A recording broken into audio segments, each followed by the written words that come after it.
Welcome to this edition of News Today, a series where we briefly discuss and analyze the important news of the day. Without delay, let's explore the headlines that are shaping the current news landscape. Angola has made the decision to withdraw from the Organization of the Petroleum Exporting Countries, better known as OPEC. Standing Committee on Petroleum and Natural Gas submitted its report on review of policy on import of crude oil. Indian Navy has deployed 3 warships in the Arabian Sea amidst rising attacks on sea vessels. Indian Navy has commissioned a stealth-guided missile destroyer named INS Imphal. NPCI has begun with the deployment of UPI Tap and Pay facility for payment apps. Prime Minister has urged religious leaders and social organizations to launch mass movement against drug menace. Starting with the first news, Angola has made the decision to withdraw from the Organization of the Petroleum Exporting Countries, better known as OPEC. First, let's start by knowing more about OPEC. It was established in 1960 at the Baghdad Conference with its headquarters in Vienna, Austria. OPEC was founded by Iran, Iraq, Kuwait, Saudi Arabia, and Venezuela. Over the years, it has expanded to include Algeria, Equatorial Guinea, Gabon, Libya, Nigeria, the Republic of Congo, and the United Arab Emirates. If we talk about its key objectives, then OPEC's primary goal is to coordinate and unify petroleum policies among the member countries, ensuring fair and stable prices for petroleum producers. The organization also aims to ensure an efficient, economic, and regular supply of petroleum to consuming nations. OPEC possesses more than 80% of the world's total crude oil reserves, and OPEC Plus represents around 40% of the world's oil production. OPEC Plus is a coalition that includes major oil exporting nations, including Russia. Now the question arises that how does OPEC regulate the crude oil prices? Oil prices are primarily influenced by demand and supply. OPEC utilizes a spot or future sale mechanism with spot prices reflecting the immediate cost of buying or selling oil, while future contracts commit to exchanging oil at a predetermined price on a specific date. OPEC uses Brent crude as a benchmark for assessing the quality. Another significant benchmark is West Texas Intermediate. Moving to a similar development in India, Standing Committee on Petroleum and Natural Gas submitted its report on review of policy on import of crude oil. Let's start by first understanding about the key observations given by the committee. The majority of India's hydrocarbon imports originate from the Middle East, exposing the nation to geopolitical tensions in the region. In the fiscal year 2022-23, India imported about 87% of its crude oil consumption, and demand for petroleum products is likely to increase in the future. The committee emphasizes that the country should not bear the burden of Asian premium, an additional charge imposed by the Organization of Petroleum Exporting Countries on Asian nations, exceeding the actual selling price of crude oil. The settlement of crude oil imports in Indian rupees has also witnessed a lack of momentum. Building upon these observations, the committee has imposed a set of strategic recommendations to mitigate the challenges associated with India's crude oil imports. The Ministry of Petroleum and Natural Gas is advised to establish an interdisciplinary group of experts. This group will be tasked with designing policy measures aimed at reducing the demand for fossil fuels. In a bid to reform crude oil pricing, India is encouraged to collaborate with other oil importing nations. The committee stresses the need for joint efforts to withdraw the Asian premium, benefiting all countries affected by this additional cost. To ensure economic efficiency and reduce geopolitical tensions, the committee recommends the exploration of new and shorter routes for crude oil imports. Moreover, the committee also advocates for diversifying imports of crude oil and gas. Moving on to the next news. Indian Navy has deployed 3 warships in the Arabian Sea amidst rising attacks on sea vessels. The INS Mormugao, INS Kochi, and INS Kolkata have been strategically deployed in the Arabian Sea to counter the threats facing ships navigating the critical Red Sea passage. First, let's know about the Red Sea.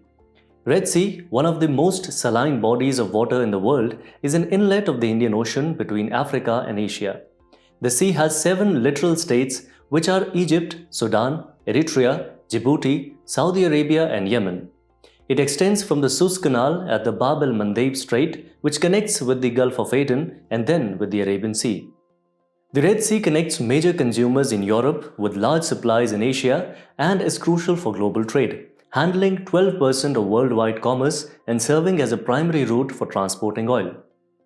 The initiative to protect the Red Sea and its crucial trade routes involves the Combined Maritime Forces, or CMF, a collaborative effort comprising 39 nations, including prominent naval forces from the US, India, Australia, France, the UK, Saudi Arabia, and Yemen.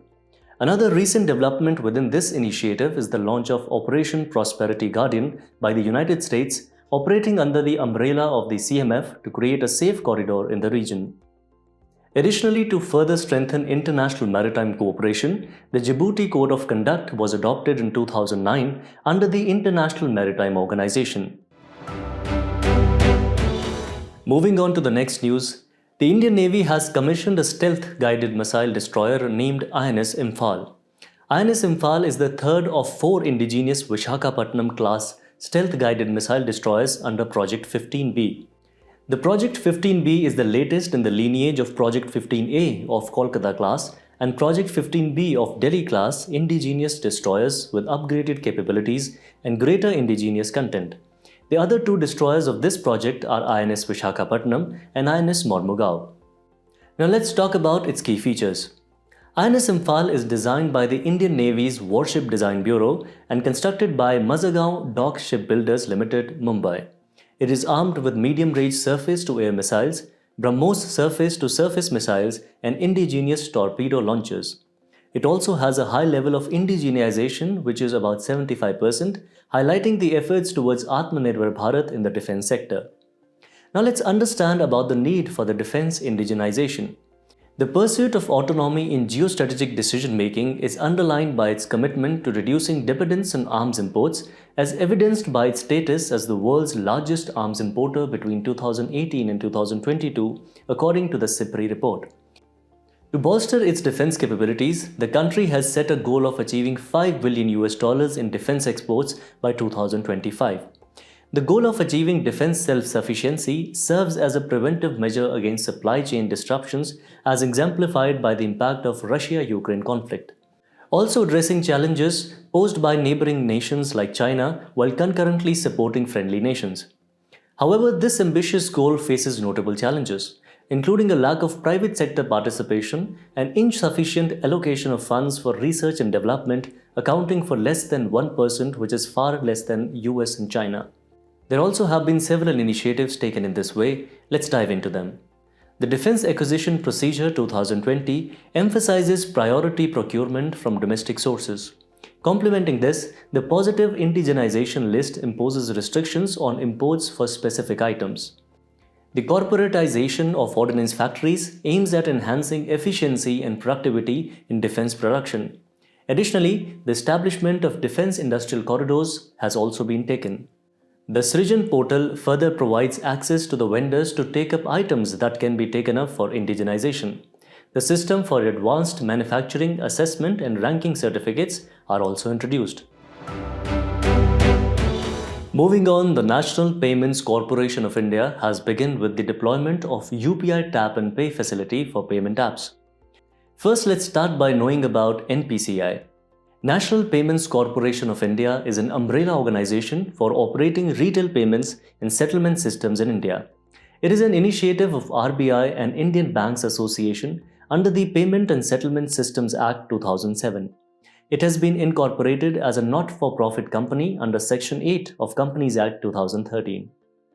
Coming back to the news, the UPI Tap and Pay facility utilizes near-field communication or NFC technology to capture details about a pay's UPI ID without the need for a quick response or QR code.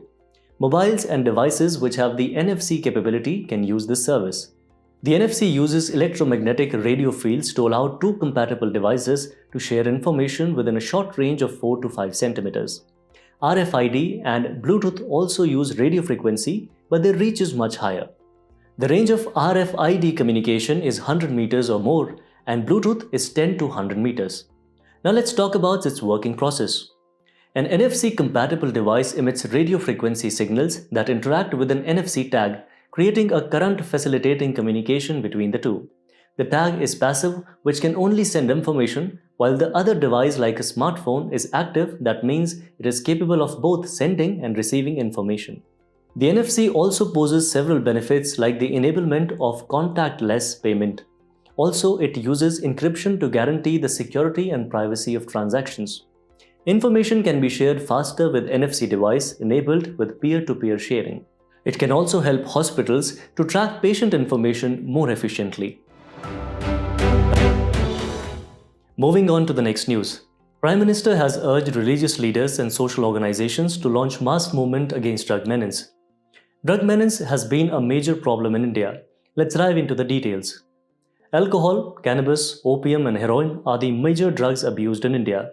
Approximately 13% of the drug and substance users in India are under 20 years old. Adolescence is a critical risk period for the initiation of substance use. Children affected by substance abuse are considered children in need of care and protection under Juvenile Justice Care and Protection of Children Act 2015. Across India, states like Punjab, Assam, Mizoram, Chhattisgarh, Gujarat, Haryana, Bihar and Delhi are among the most affected states. If we talk about the key causes of drug abuse, it includes poverty, peer pressure, illiteracy, low self-esteem and genetic predisposition. Combating drug menace isn't an easy task. Let's understand what are the key issues faced. India serves as a hub for drug trafficking as it is positioned between the death triangle between Thailand, Myanmar and Laos, and death crescent which is Pakistan, Afghanistan and Iran, which is the major opium production region globally. Porous borders further add on to this issue. Moreover, technological advancements such as the use of darknet and cryptocurrency for drug trafficking pose additional challenges to law enforcement. Also, criminalizing drug abuse brings social stigma to drug addicts, discouraging them for seeking medical assistance. Lack of study to assess the impact of drug abuse on society is also one important reason. There have also been various initiatives taken to address the complex issue of drug trafficking and abuse. The Narcotics, Drugs and Psychotropic Substances or NDPS Act of 1985 plays a pivotal role in the identification, treatment and rehabilitation of individuals involved in drug-related activities. Complementing this, the Nasha Mukti Abhiyan, launched in 272 vulnerable districts, focuses on community outreach for creating awareness and prevention. Additionally, the Seizure Information Management System portal enhances law enforcement capabilities by facilitating the tracking of cases involving drug seizures. The National Action Plan for Drug Demand Reduction 2018 to 2025 adopts a multi-pronged strategy to tackle drug-related challenges comprehensively. There also have been UN conventions, the Convention on Narcotic Drugs 1961 and the Convention on Psychotropic Substances of 1971 for combating the illegal drug trade. The personality in news today is Bina Das. She was a revolutionary from West Bengal, hailed from a family involved in the Brahmo Samaj and the freedom struggle. Her father had inspired Subhash Chandra Bose. She attempted to assassinate Bengal Governor Stanley Jackson in 1932 at the University of Calcutta but faced failure, leading to a 9-year imprisonment. Later, she joined Congress, took part in the Quit India movement in 1942.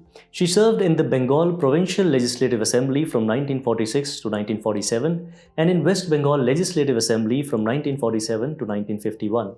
She was accorded Padma Shri for her contributions in social work. Her Bengali autobiography was translated by Dhiradhar. Values inculcated by her are valor, patriotism, and empathy. As we conclude today's main news, let's take a look at some quick updates. A team of researchers has discovered 2 new species of jumping spiders from Kerala in Tamil Nadu. They belong to the genus Ephraflacilla. Only 3 species belonging to the genus had been hitherto discovered in the country. They are widespread from Africa to Australia. Researchers developed a new non-invasive sensor that can detect formalin adulteration in fishes. Formalin is a solution of 37% formaldehyde. Formaldehyde is a colorless, strong-smelling and flammable chemical. WHO has classified it as carcinogenic to humans. A carcinogen is a substance, organism or agent capable of causing cancer. Researchers have developed electronic soil, a low-power bioelectronic growth substrate tailored for hydroponic cultivation. E-soil can electrically stimulate the root system and growth environment of plants. Hydroponics is soil-free plant cultivation utilizing water, nutrients and a substrate for root attachment. OSIRIS-REx, which stands for Origins, Spectral Interpretation, Resource Identification and Security Regolith Explorer is embarking on a new mission as OSIRIS APEX or Apophis Explorer. Recently, OSIRIS-REx delivered a sample from asteroid Bennu. It will study Apophis when it will be closest to the planet Earth, that is 20,000 miles. Apophis is an S-type asteroid made of silicate materials and nickel iron. Vikram Sarabhai Space Center and ISRO developed FEAST, a finite element analysis or FEA software. FEA is a computerized method for predicting how a product reacts to real-world forces. FEAST will be used to perform FEA of various types of structures including rockets, aircraft, satellites and buildings. Ionospheric observations at Bharati Station, Antarctica found a substantial seasonal variation in ionospheric density. Ionosphere is part of Earth's uppermost atmosphere, which is partially ionized, extended from 100 to 1000 kilometers. Extreme ultraviolet and X-ray solar radiation ionizes the atoms and molecules, thus creating a layer of electrons there. Indian Council of Medical Research or ICMR initiates steps to provide easy-to-use non-invasive testing to tackle anemia in India. Anemia is a condition in which the number of red blood cells or the hemoglobin concentration within them is lower than normal. It mainly affects women and children. As per the National Family Health Survey 5th, 2019 to 2021, 59.1% of adolescent girls and 57% of women between the age of 15 to 49 years are suffering from it. Veer Bal Divas, observed annually on December 26th, honors the sacrifice of younger Sahibzade. 4 sons of the 10th Sikh Guru, Guru Gobind Singh Ji, are called Sahibzade. Gurdwara Sri Fatehgarh Sahib is dedicated to their great martyrdom. Before we go, it's time to put your knowledge to test in today's segment of Test Your Learning.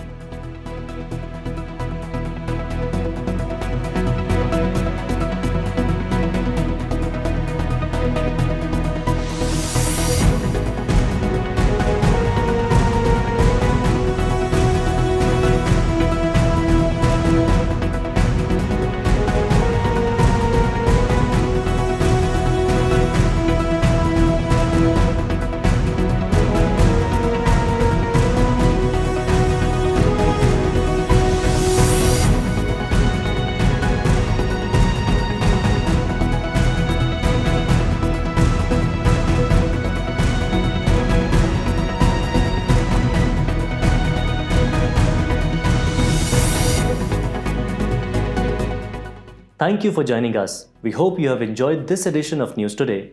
To get the answers to today's quiz and to download the PDF of News Today, make sure to check out the links in the description below.